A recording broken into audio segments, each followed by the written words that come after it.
सबको जय मसीह की। प्रभु आप सबको बहुत आशीष दे। परमेश्वर के प्यारे लोगों, हम इन दिनों में प्रभु के वचन से प्रभु के बहुत सी बातों को सीख रहे हैं। और इस टाइम पे मैंने जो विषय लिया हुआ ये है कि बपतिस्मा के बारे में। बपतिस्मा क्या है, प्रभु यीशु मसीह ने बपतिस्मा क्यों लिया, और हमें हमारे लिए बपतिस्मा क्यों ज़रूरी है। जहाँ बपतिस्मा क्यों ज़रूरी है हर एक मनुष्य के लिए जिसने प्रभु यीशु मसीह को ग्रहण कर लिया है, उनके लिए बपतिस्मा बहुत ही ज़्यादा ज़रूरी है। तो आज हर जगह पे जब भी कुछ लोग चर्च में जाते हैं तो अन्य जाति तो इस बात को बोल देते हैं कि देखो इन लोगों ने धर्म परिवर्तन कर लिया है, तो इन लोगों ने बपतिस्मा ले लिया मतलब धर्म परिवर्तन हो गया। तो कुछ लोग इस बात को सोच के भी बपतिस्मा नहीं ले रहे हैं कि अगर मैंने कुछ लोगों को देखा है, क्योंकि मैं सेवकाई कर रहा हूँ, तो कभी कभी चर्च में आने वाले लोग खास करके अपनी लड़कियों को बोल देते हैं कि इनका बपतिस्मा नहीं करवाएंगे, क्योंकि इसने बपतिस्मा कर लिया तो ये शादी करके इसको दूसरे घर जाना है, तो पता नहीं वो लोग आगे प्रभु यीशु मसीह को मानेंगे या नहीं मानेंगे। तो इस सोच को सबसे पहले ख़त्म कीजिए, क्योंकि अगर आप अपनी बेटी को बपतिस्मा दे रहे हैं, सबसे पहले तो ये सोचें कि अगर आपका जीवन बच सकता है तो आपकी बेटी को आप क्यों नहीं बचाना चाहते, उसे क्यों जानबूझ के आप नरक की आग में झोंक रहे हैं। खास करके जो यंग एज हैं उनको तो सोचना चाहिए प्रभु के पीछे चलने के लिए, कैसे हम प्रभु के पीछे चल सकते हैं, कैसे पवित्र आत्मा का जो वरदान है, जो उसका ज्ञान है, जो आत्मा का फल है, उसको कैसे प्राप्त कर सकते हैं। तो आज का संदेश आप बहुत ही ध्यान से सुनिए, प्रभु आपको बहुत आशीष करेगा। और मैं विश्वास करता हूं कि आप इस वचन के द्वारा बहुत आशीष प्राप्त करोगे। परमेश्वर के प्यारे लोगों, आप जब भी इस वचन को सुनते हैं, ये वचन आप दूसरों तक जरूर पहुंचाएं। परमेश्वर आपको इसके बदले में आशीष करता है, क्योंकि जो सुसमाचार है हम अब घर घर पे तो बांट नहीं सकते, लेकिन इस वचन को हम दूसरों के साथ बांट के, दूसरों को बता के, उनको ये वीडियो दिखा के आप कम से कम प्रभु का सुसमाचार फैलाने में मदद करते हो। तो ये भी एक सुसमाचार कार्य है जो आप लोगों के तक लेके जा सकते हो। तो प्रभु आप सबको बहुत आशीष करे। बहुत ही बार ये सवाल उठता है कि बपतिस्मा हमें लेना क्यों ज़रूरी है, क्यों कि बपतिस्मा के बिना क्या हम प्रभु को ग्रहण नहीं कर सकते हैं। हम कभी कभी पुराने नियम में देखते हैं, कुछ लोग बोलते हैं एलिया भी तो स्वर्ग में चला गया, हनोक है उसको प्रभु ने उठा लिया। तो ये सब लोग अगर प्रभु के पास जा सकते हैं तो हम क्यों नहीं जा सकते हैं। तो मेरे लिए ही बपतिस्मा क्यों ज़रूरी है। और कुछ लोग बोलते हैं जब समय आएगा, जब प्रभु बुलाएंगे मैं तभी बपतिस्मा लूँगा। इसके बारे में हम और एक वीडियो में बात करेंगे, हमें बपतिस्मा कब लेना चाहिए, क्या उसके लिए कोई समय ठहराया गया है कि हम साल में 6 महीने में या कितने समय में बपतिस्मा लें। बहुत से लोग इसीलिए रुके रहते हैं कि भाई अभी तक तो मुझे सिर्फ 3 महीने हुए, मुझे 4 महीने हुए, मुझे 1 साल हुआ है। कुछ चर्च ने ये सिस्टम निकाल दिया कि वो 6 साल तक बपतिस्मा नहीं दे रहे हैं। वो बोलते हैं ये अच्छी तरह से प्रभु को ग्रहण करना चाहिए। तो मुझे समझ नहीं आता वो क्या कैसे बाइबल को पढ़ रहे हैं, या क्यों पढ़ रहे हैं पता नहीं है। कुछ लोग बोलते हैं प्रभु यीशु मसीह ने 30 साल में बपतिस्मा लिया, तो फिर आपको तो कभी भी 20 साल की उम्र में सेवा भी नहीं करना चाहिए, क्योंकि प्रभु ने बाद में किया तो आप भी बाद में करना चाहिए। तो ये इस चीज़ के ऊपर हम इस विषय के ऊपर नहीं है, आप अपने मन से ये सब चीज़ें निकालें। बपतिस्मा परमेश्वर की एक आज्ञा है। मुझे और आपको बपतिस्मा लेना क्यों ज़रूरी है और बपतिस्मा क्यों लेना है। बपतिस्मा बहुत ज़रूरी है और क्यों लेना है बपतिस्मा, ये इसके विषय के ऊपर हम आज की बात करेंगे। सबसे पहले याद रखें कि अगर प्रभु यीशु मसीह ने बपतिस्मा लिया है तो हमें भी बपतिस्मा लेना। बपतिस्मा एक आज्ञा है, एक आज्ञा है। प्रभु यीशु मसीह ने बपतिस्मा लिया तो हमें भी प्रभु के पीछे चलना है। जो मेरे पिता ने, मेरे परमेश्वर ने किया, मुझे भी वैसा ही करना, वैसे ही बनना है। तो बहुत बार लोग एक सवाल को लेकर खड़ा करते हैं, प्रेरितों के काम 4 अध्याय उसका 12 वचन, किसी दूसरे के द्वारा उद्धार नहीं, क्योंकि स्वर्ग के नीचे मनुष्यों के बीच कोई दूसरा नाम नहीं दिया गया जिसके द्वारा हम उद्धार पा सके। तो ये सवाल है, ये एक बहुत बड़ा सवाल है। जो लोग इस बात को लेकर कभी कभी बात करते हैं कि बपतिस्मा तो प्रभु यीशु के नाम से हम ले रहे हैं, लेकिन जब उद्धार यीशु के नाम से ही है तो फिर बपतिस्मा लेने की क्या ज़रूरत है।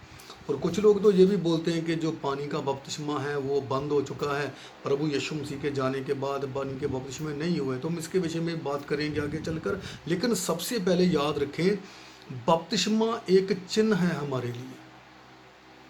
बपतिस्मा एक चिन्ह है मेरे और आपके लिए। प्रभु ने अभी से नहीं, शुरू से, आप शुरू से अगर देखेंगे प्रभु के वचन को, तो परमेश्वर ने जब जब भी लोगों के साथ कुछ वाचा बांधी है तो उनके लिए हर जगह के चिन्ह ठहराया जाता था। हम शुरू से देखते आ रहे हैं कैसे परमेश्वर ने एक एक चीज़ को चिन्ह ठहराया। लेकिन मैं आपको 3-4 बातें बताऊंगा। सबसे पहले नूह के समय में जब परमेश्वर ने एक चिन्ह दिया कि आज के बाद मैं पानी के साथ लोगों को नहीं मारूंगा, ऐसे जल प्रलय के द्वारा पूरी पृथ्वी को नष्ट नहीं करूंगा, तो उस समय उनको चिन्ह दिया। परमेश्वर ने अपना जो धनुष है उसने बोला कि मैं इसको आसमान में रखता हूँ, आकाश में रखता हूँ, तो इसको देख के आपको याद आएगा और मुझे भी याद आएगा। आप मुझे याद दिला सकते हो और कैसे पर मैं आपके बचाव कर सकता हूँ।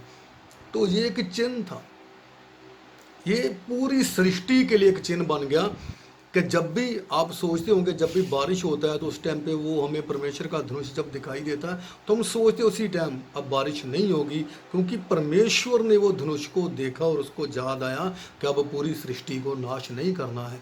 तो आपका बपतिस्मा भी एक चिन्ह है आज के विषय के लिए, आज के समय के लिए ये चिन्ह है। और दूसरा, अब्राहम को परमेश्वर ने एक चिन्ह दिया था कि मैं तेरे लोगों के साथ चलूंगा, मैं उनकी अंत तक अगुवाई करूंगा, तेरे जो संतान उनको मैं आकाश के तारों की तरह बढ़ाऊंगा। और परमेश्वर ने उनको उस टाइम पे खतने का एक चिन्ह दिया था कि आपको खतना करना होगा, तो वो एक चिन्ह था, वो उस समय का बपतिस्मा था। हम सब जानते हैं कि नूह के समय में भी जो 8 लोग बच गए उनको भी बपतिस्मा गिना गया। अब बाइबल में अगर वचन पढ़ेंगे तो आपको ये सब पता चलेगा कि वो भी एक बपतिस्मा था। नूह नबी के समय वो बपतिस्मा, 8 लोग पानी के द्वारा बच गए, वो बपतिस्मा था। परमेश्वर ने इसको चिन्ह दिया। मूसा को जो चिन्ह दिया वो सब्बत का दिन था कि तुम इसी को स्मरण करना चाहिए, कैसे तुमको बचा के निकालूं। तो वो लोग सब्बत को आप याद रखिए कितना अहमियत देते थे, तो वो उनके लिए एक चिन्ह था। लेकिन इस समय में जो हमारे लिए, पूरे जगत के लिए, पूरी सृष्टि के लिए जो चिन्ह है वो बपतिस्मा है। बपतिस्मा हमारे, मेरे और आप सब के लिए एक चिन्ह है। तो आप ये ना सोचें कि हम सोचते हैं कि उद्धार यीशु से है। ये सत्य है, ये 100% है कि उद्धार यीशु से है। अब आप सोच कर देखिए, अगर आप प्लेन में सफ़र करते हैं तो आप टिकट लेते हैं और आप तभी जहाज़ में बैठ सकते हैं। अगर बिना टिकट लेके आप एयरपोर्ट पे जाते हो तो क्या आपको वो बैठने देंगे अंदर? आपको वो गेट से अंदर नहीं जाने देंगे। तो टिकट जो सफ़र करने वाला है उसके लिए वो चिन्ह है, एक उसका निशान है। अगर वो दिखाएगा तो उसको वो अंदर जाने देंगे कि हाँ, इसने हमारी कंपनी का टिकट खरीदा है, तो इसको कौन सी फ़्लाइट में बिठाना है। वहाँ भी आपको पता है, अलग अलग जगह पे जाके बैठना पड़ता है कैसे। तो वो एक चिन्ह होता है। अगर आपके पास टिकट नहीं है तो आप एयरपोर्ट के अंदर भी नहीं जा सकते। वैसे ही अगर ये चिन्ह आपके पास नहीं है तो आप परमेश्वर के सामने खड़े भी कैसे हो सकते हो। तो बपतिस्मा लेना बहुत ही ज़्यादा जरूरी है हमें, हर आदमी को। और एक बहुत बड़ा सवाल खड़ा होता है, कुछ लोग इस बात को बोलते हैं कि जो डाकू था प्रभु यीशु मसीह के साथ क्रूस पे जिसको चढ़ाया गया था, उसने तो बपतिस्मा नहीं लिया, तो फिर वो कैसे स्वर्ग चला गया? क्योंकि प्रभु ने कहा तो आज ही मेरे साथ स्वर्ग लोक में होगा। तो परमेश्वर के प्यारे लोगों, याद रखिए उसके पास उस समय नहीं था। आप सब समझना चाहिए इस बात को, कि इस बात को हम गौर से सोचें, अपने दिल से, आत्मा से, मन से सोचें, प्रार्थना करें परमेश्वर से। अब सोचना चाहिए कि उसके पास समय था कि वो जाके बपतिस्मा लेता पहले। नहीं, उनके पास बिल्कुल भी समय नहीं है, बिल्कुल भी समय नहीं है। हम जब किसी को प्रभु का सुसमाचार सुनाते हैं तो अंगीकार पूरा 100% होना चाहिए।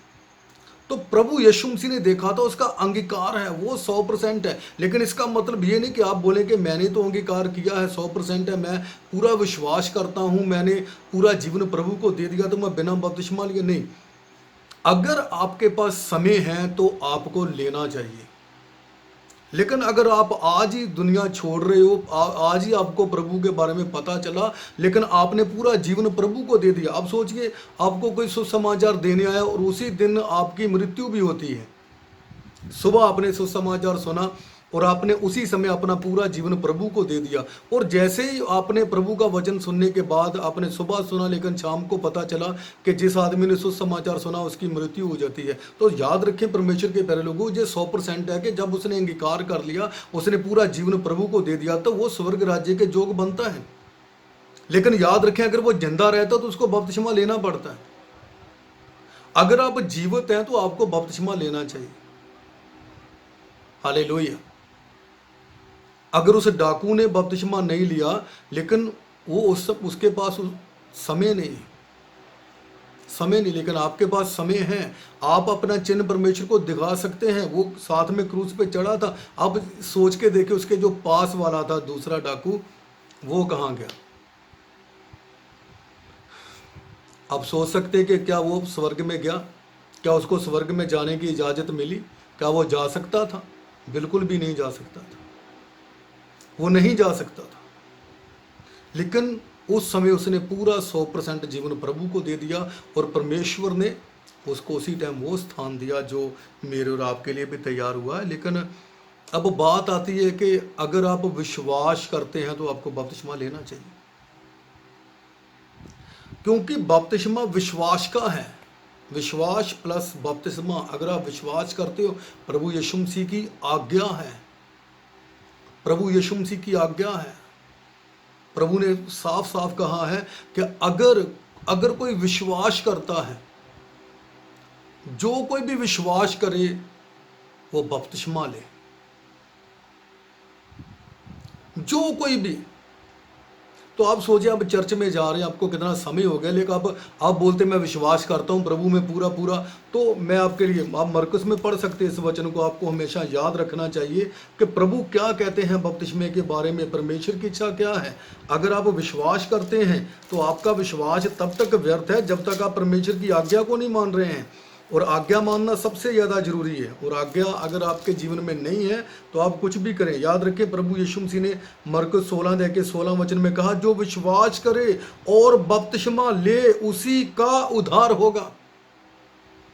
और इस वचन को पढ़ने के बाद हम प्रेरितों के काम 4:12 को पढ़कर बोल देते हैं कि उद्धार तो दूसरे किसी नाम से होगा ही नहीं। तो आप याद रखें, बपतिस्मा भी तो यीशु नाम से ही लेना है। बपतिस्मा भी तो हम प्रभु यीशु मसीह के नाम से ही ले रहे हैं। हम जब बोलते हैं कि आज मैं तुझे पिता, पुत्र और पवित्र आत्मा के नाम से बपतिस्मा देता हूं, तो उद्धार तो उसी से है, तो बपतिस्मा भी उसी के नाम से होता है। तो बपतिस्मा लेने की जरूरत है। और आगे बढ़े, अगर आप बोलते कि विश्वास करते हैं, तो यहां लिखा है, परंतु जो विश्वास ना करेगा वो दोषी ठहराया जाएगा। हम सिर्फ ऐसा नहीं बोले कि मैं विश्वास करता हूं। प्रभु बोलते हैं कि अगर कोई विश्वास ना करे, मतलब अगर कोई बपतिस्मा नहीं लेता तो वो दोषी भी ठहराया जाएगा। तो बहुत ज़्यादा जरूरी है। मेरे पास एक वचन है, प्रेरितों के काम में हम पढ़ सकते हैं कि कैसे तो विश्वास के द्वारा एक आदमी ने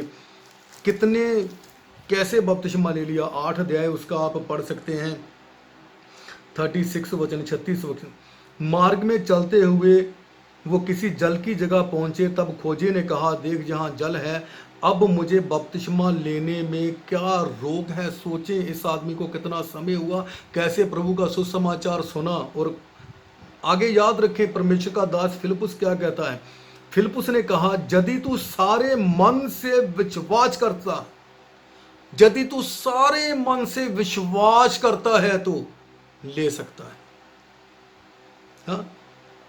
उसने उत्तर दिया, मैं विश्वास करता हूं कि यीशु मसीह परमेश्वर का पुत्र है। और याद रखें, तभी उन्होंने वो रथ को रोका और उसी टाइम बपतिस्मा ले लिया। अब सोचे कितना बड़ा महत्व है इन चीज का, कितना बड़ा महत्व दिया परमेश्वर के वचन को उस आदमी को जिसको हम शायद उन लोगों का सुसमाचार भी नहीं दे रहे हैं। खोजा मतलब अगर इस अभी का हम में कहें तो जिसको हिजड़ा कहा जाता है, उनको भी परमेश्वर ने अधिकार दिया है कि आप बपतिस्मा ले सकते हो। कैसे उन्होंने प्रभु के वचन को ग्रहण किया। और याद रखें, कैसे वो प्रभु का वचन पढ़ते आ रहा था लेकिन समझ नहीं पा रहा था। और मेरे ख्याल से जो लोग आज बपतिस्मा का इनकार कर रहे हैं वो भी वचन को समझ नहीं पा रहे हैं। तो आपको जरूरत है परमेश्वर के वचन को पढ़ने की, उनको जानने की, कि आप प्रभु के योग्य बन जाओ। परमेश्वर के प्यारे लोगों, मैं आपसे बताना चाहता हूं कि बपतिस्मा क्यों लेना है। मैं पहले बता चुका हूं, फिर अभी बताता हूं। पहले बताया कि क्यों जरूरी था और क्यों लेना है। बपतिस्मा क्यों जरूरी है और क्यों लेना है। इसीलिए जरूरी है कि हमारा विश्वास 100% हो जाता है। जब तक आपके पास टिकट नहीं तो आप पूरा विश्वास नहीं कर पाओगे कि मैं बैठ जाऊंगा वहां पे जाके। नहीं, टिकट आपके पास आते ही आपका विश्वास 100% हो जाता है कि अभी मैं जा सकता हूं। और वैसे ही जब बपतिस्मा लेते तो आपका 100% विश्वास बढ़ जाता है प्रभु में, हाँ मैं भी जा सकता हूं। फिर परमेश्वर के आगे आगे आपको साथ साथ चलने के लिए, परमेश्वर के हर कार्य के लिए आपको बोला जाता है। हालेलुया। बपतिस्मा क्यों लेना है मैंने पहले बताया। मत्ती 28 अध्याय के हम 18 से लेके अगर उसके 20 वचन तक पढ़ते हैं तो प्रभु यीशु मसीह ने बहुत अच्छी रीति से वहां पे बताया। लेकिन मैं आपको सिर्फ 3 बातें बताना चाहता हूं। प्रभु यीशु मसीह ने वो 3 बातें ऐसी वहां पे बोली है जो मेरे लिए आपके लिए सीखना जरूरी है। प्रभु ने अपने चेलों को क्या कहा था कि तुम सारी सृष्टि में जाओ, सारी दुनिया के लोगों को मेरा चेला बनाओ। तो सबसे पहले याद रखें चेला बनना, और जब तक आप चेला नहीं बनते आप बपतिस्मा भी नहीं ले सकते। क्योंकि एक अच्छा चेला, अब कलीसिया ना बने, आप एक अच्छा चेला बने, क्योंकि चेला प्रभु के साथ रहता है और विश्वासी सिर्फ अपनी जिंदगी को जीना पसंद करता है। लेकिन जो चेला होता है वो प्रभु के कार्य के लिए अपना पूरा जीवन देना जानता है। तो अगर आप विश्वासी बन के रह रहे हैं तो फिर आप बपतिस्मा लेने से इनकार करते हैं। लेकिन अगर आप चेला बनना चाहते हैं, चेलापन की सेवकाई में जाना चाहते हैं, तो 100% बपतिस्मा आपको लेना चाहिए। और यीशु मसीह ने कहा जो चेला, सबसे पहले लोगों को चेला बनाओ, फिर उन्हें बपतिस्मा दो, और फिर उन्हें सिखाओ जो बातें मैंने तुम्हें सिखाई वो सिखाओ। प्रभु यीशु मसीह की जो 3 आज्ञा उसी वचन में हमको पता चलता है दे दिया कैसे प्रभु ने। तो ये परमेश्वर की आज्ञा, ऐसे 10 कारण मैंने लिख के रखे हैं कि आपको बपतिस्मा क्यों लेना चाहिए। सही में ये संदेश आपके लिए है कि हमें बपतिस्मा क्यों लेना चाहिए। और मैं विश्वास करता हूँ अगर आपने इस वचन को सुन लिया तो आप 100% बपतिस्मा लोगे कि मुझे क्यों बपतिस्मा लेना चाहिए। रोमियो की किताब उसका 6 अध्याय का 4 वचन में प्रभु यीशु मसीह ने बहुत अच्छा बात एक हमारे लिए छोड़ दिया है, जो परमेश्वर का दास पौलुस लिखता है। मैं आपके 3 और 4 वचन पढ़ना चाहता हूँ। क्या तुम नहीं जानते कि हम सब जिन्होंने मसीह यीशु का बपतिस्मा लिया उसकी मृत्यु का बपतिस्मा लिया। ये जरूरी है हमारे लिए। क्यों लेना है आगे हम देखते हैं। अत उस मृत्यु का बपतिस्मा पाने से हम उसके साथ गाड़े गए, ताकि जैसे मसीह पिता की महिमा के द्वारा मरे हुओं से जलाया गया, वैसे हम भी नए जीवन की सी चाल चले। 100% है जी। जब तक आप बपतिस्मा नहीं लेते आप प्रभु के साथ गाड़े नहीं जाएंगे, और दोबारा आप कैसे जी उठेंगे नए जीवन को। जो नए जीवन की चाल है, नए जीवन में आपको कैसे प्रवेश करना है, यह बहुत बड़ा कारण है बपतिस्मा लेने का कि हम नए जीवन में प्रवेश करना है, नई जिंदगी को ग्रहण करना है।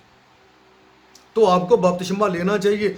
याद रखें कैसे पौलुस इस बात को कैसे लिखता है, क्योंकि पौलुस ने बपतिस्मा लिया, नए जीवन को, नई जिंदगी को ग्रहण किया। जब उसने प्रेरितों के काम 9 अध्याय के 18 वचन को जब पढ़ते हैं तो सही में आपको पता चलता है कि कैसे प्रभु के दास ने बपतिस्मा लेकर अपना पूरा जीवन प्रभु को दिया, और तुरंत उसकी आंखों से छिलके गिर गए और वो देखने लगा और उठकर बपतिस्मा लिया। सोच के देखें नए जीवन की चाल कैसे चली, कैसे वो इंसान पहले पाप में था, पहले लोगों को मार रहा था, कलीसिया उजाड़ रहा था, कैसे बपतिस्मा लेने के बाद प्रभु का वचन फैलाने लग गया। तो बपतिस्मा इसलिए लेना है कि हमें नया जीवन जीना है। 1 कुरिन्थिया 12 अध्याय के 13 वचन में मैं चाहता हूं मैं आपके लिए सब वचन पढ़ूं, आप साथ साथ रहिए। 1 कुरिन्थिया 12 अध्याय के 13 वचन में याद रखें बपतिस्मा हमें इसलिए लेना है कि हम सब एक हो सके, क्योंकि हम सब ने क्या यहूदी क्या यूनानी क्या दास हो क्या स्वतंत्र एक ही आत्मा के द्वारा एक देह होने के लिए बपतिस्मा लिया, और हम सबको एक ही आत्मा पिलाया गया। मैं सिर्फ बपतिस्मे के ऊपर अभी जोर देना चाहता हूं कि आत्मा, जब हम बपतिस्मा लेते हैं तो आत्मा हमें मसीह के साथ एक देह होने के लिए एक साथ जोड़ता है। बपतिस्मा हमें एक साथ जोड़ता है कि हम प्रभु के साथ जुड़ जाएं, प्रभु की महिमा में जुड़ जाएं। आप याद रखें बपतिस्मा हमारे जीवन कार्य के लिए बहुत ही ज्यादा जरूरी है। कैसे एक देह होने के लिए हमें बपतिस्मा लेना है, हमें प्रभु के साथ चलना है, प्रभु की महिमा को करना है। और एक कारण आप याद रखिए, अगर आप बपतिस्मा लेते हैं, सबसे पहले मैं एक बात बताना चाहता हूं, तो हमारे अंदर से जात पात का जो घमंड है वो खत्म हो जाता है। क्योंकि यहां पे याद रखे पौलुस लिखता है कि क्या यहूदी क्या यूनानी सबको एक लेवल पे ले आता है। तो हमारे अंदर कभी कभी बपतिस्मा लेने के बाद अगर घमंड आता है तो आप इस वचन को पढ़ना चाहिए। सबसे पहले कि बपतिस्मा लेने के बाद ये घमंड हमारे अंदर से खत्म हो जाता है, इसीलिए हमें बपतिस्मा लेना चाहिए। और मैं विश्वास करता हूं कि जरूर आप इस वचन को समझ रहे होंगे कि हमें बपतिस्मा लेना क्यों, अपने बपतिस्मे को समझना भी चाहिए, हमें समझना चाहिए हमें। और बपतिस्मा यीशु मसीह के पीछे चलने के लिए मरकुस 1:9 में देखें कि प्रभु यीशु मसीह ने बपतिस्मा लिया तो हमें भी लेना चाहिए, हमें भी लेना चाहिए। और याद रखें इसके बारे में पतरस ने एक अच्छा टेस्टमनी दे दिया, एक अच्छा गवाही दे दिया। पहला पतरस 2:21 में, और तुम इसीलिए बुलाए गए हो क्योंकि मसीह भी तुम्हारे लिए दुख उठाकर एक आदर्श दे गया कि तुम भी उसके पद चिन्हों पर चलो। याद रखें, परमेश्वर के चिन्हों पर, प्रभु यीशु मसीह के पीछे चलने के लिए आपको बपतिस्मा लेना जरूरी है, आपको बपतिस्मा लेना ही है। क्योंकि बपतिस्मा जिस रंग में आपको डुबोया जाएगा, जिस प्रभु के आत्मा में आपको डुबोया जाएगा, जो आत्मा आपको पिलाया जाएगा, वैसे ही बन जाओगे, आप वैसे ही हो जाओगे जो आप ग्रहण करते हो। कैसे लोगों ने प्रभु के वचन को ग्रहण किया। और याद रखें जी, एक और भी कारण है, प्रभु यीशु मसीह ने जब बपतिस्मा लेने के लिए यूहन्ना के पास गए मत्ती 3:15 में, तो उन्होंने क्या कहा था, अब इसी रीति से ये होने दे, क्योंकि ऐसे ही ये सारी धार्मिकता को पूरा करना उचित है, ऐसे ही इस धार्मिकता को पूरा करना उचित है। और मेरे और आपके लिए भी ये 100% है कि हमें परमेश्वर की धार्मिकता को पूरा करना है, इसलिए बपतिस्मा लेना जरूरी है। और ये परमेश्वर की एक आज्ञा है, याद रखें, हम पढ़ चुके हैं। और लूका 7:30 में पढ़ेंगे तो कुछ लोगों ने बपतिस्मा नहीं लिया, उन्होंने परमेश्वर की इच्छा को ठुकरा दिया। और मेरे ख्याल से याद रखें, आप इन लोगों में जरूर पढ़ना चाहूँगा आपके लिए मत्ती 7:30। आप इस वचन से सोचना चाहिए, क्या मैं इन लोगों के जैसा तो नहीं हूँ, मुझे तो बपतिस्मा लेना चाहिए, क्यों क्या इनकार कर रहा हूँ। तो परंतु फरीसियों और व्यवस्था स्थापकों ने उससे बपतिस्मा ना लेकर परमेश्वर के अभिप्राय को अपने विषय में टाल दिया। परमेश्वर की इच्छा को उन लोगों ने अपनी जरूरतों के लिए, अपने कार्य के लिए परमेश्वर की इच्छा को टाल दिया। आप इनके जैसे मत बने, आप बपतिस्मा ले और प्रभु के राज्य में प्रवेश करें। गलातियां उसका 3:27 हमें एक बात को बताता है कि हम मसीह को पहनते हैं। जब हम बपतिस्मा लेते हैं तो हम प्रभु यीशु मसीह को पहन लेते हैं। हमारे ऊपर हमारी सब जो जरूरतें होती हैं उनके ऊपर प्रभु यीशु मसीह का जो चिन्ह हमारे ऊपर मिल जाता है। और तुमने जितनों ने मसीह में बपतिस्मा लिया उन्होंने मसीह को पहन लिया। मसीह को पहनना मतलब प्रभु यीशु मसीह की जो जीवन है, उनकी जो जीवन शैली है, वैसे ही खुद भी बन जाना, यह है मसीह को पहन लेना। और एक वचन मैं आपके लिए पढ़ना चाहता हूं कि अगर स्वर्ग राज्य में आप जाना चाहते हैं तो आपके लिए बपतिस्मा बहुत ही ज़्यादा जरूरी है। और जितने भी आप स्वर्ग में जाना चाहते हैं जरूर बपतिस्मा लें। हम पढ़ना चाहता हूं आपके लिए यूहन्ना उसका 3:5 में प्रभु यीशु मसीह ने मेरे और आपके लिए एक आज्ञा को छोड़ दिया, एक उदाहरण को छोड़ दिया है। यीशु ने उत्तर दिया, मैं तुमसे सच सच कहता हूं, जब तक कोई मनुष्य जल और आत्मा से ना जन्मे तो वह परमेश्वर के राज्य में प्रवेश नहीं कर सकता है। तो हमें बपतिस्मा लेना बहुत ही ज़्यादा जरूरी है। और मेरे ख्याल से आप में से हर कोई परमेश्वर के राज्य में जाना चाहता है। तो आप याद रखना चाहिए बपतिस्मा हमारे लिए बहुत ज़्यादा जरूरी है। और क्यों जरूरी है, क्यों लेना है, हम दोनों बातों को याद रखना चाहिए। ये परमेश्वर की आज्ञा है और आज्ञा के द्वारा ही आप स्वर्ग राज्य में प्रवेश कर सकते हो। सबको जय मसीह की। प्रभु आप सबको बहुत आशीष करे।